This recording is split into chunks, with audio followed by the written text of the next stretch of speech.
continue with the breaking news. Dallas Stars firing their head coach. Yeah, Pete DeBoer led the Stars to the Western Conference Final 3 years in a row, but they failed to advance to the Stanley Cup Final. Of course, that's all that really matters, right?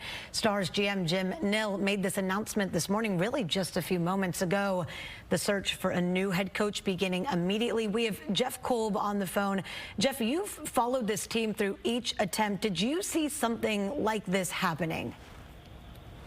Absolutely not. When this Western Conference started, the final started, Paige and Lauren, I think that this has just been a stunning development.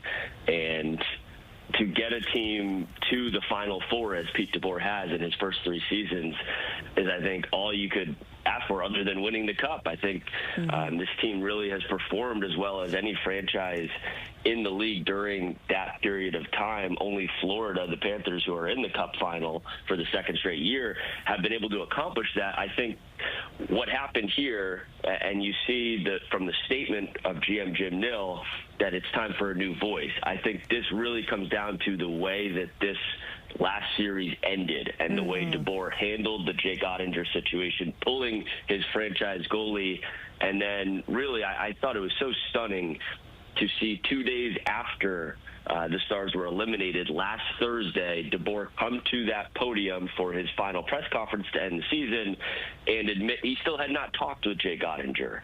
And so I think there was a serious mishandling of that relationship. I don't think that sat well with the rest of the team. And I know there have been different reports that other players in their exit interviews had some not so positive things to say about DeBoer and how he handled the Ottinger situation. And so a stunning situation for the Stars head coach to be out after the success that he had getting this team on the doorstep 3 straight years.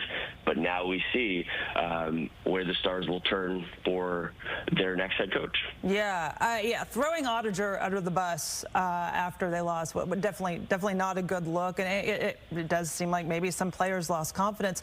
You have to look, though, at the regular season. I mean, they had one of the best regular season records, so it was just, once we got into the playoffs, is where it seemed like things kind of fell apart, especially against the Oilers. But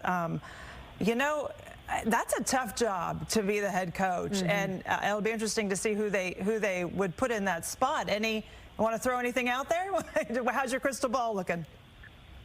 Oh, man. Well, I think that there's a general feeling that it's not exactly the most talented head coaching market out there at the moment. And the fact also that the Stars will have to pay $4 million for Pete DeBoer to not coach their team next year. So that's how strongly they felt about making this move. But yeah, I think I feel for Pete DeBoer. Honestly, I really enjoyed covering him, and he has the most wins all time for a head coach in the playoffs to not win a Stanley Cup. I think that his frustration for having that monkey on his back became clear when you saw the way he handled the situation. And this is a team, Paige and Lauren, that has a really good young nucleus of players. So I think ultimately, as hard as this decision had to be for Jim Nill and the ownership, that they decided we cannot mess around with this young group of talent that we have brought together. We need a new voice now so we can optimize this window to win a Stanley Cup. Okay. All right, they got some time now. We'll see how this shakes up. Thank you, Jeff. And we'll learn more today, too. There's media availability with the general manager at noon in Frisco. So we'll be hearing from him shortly.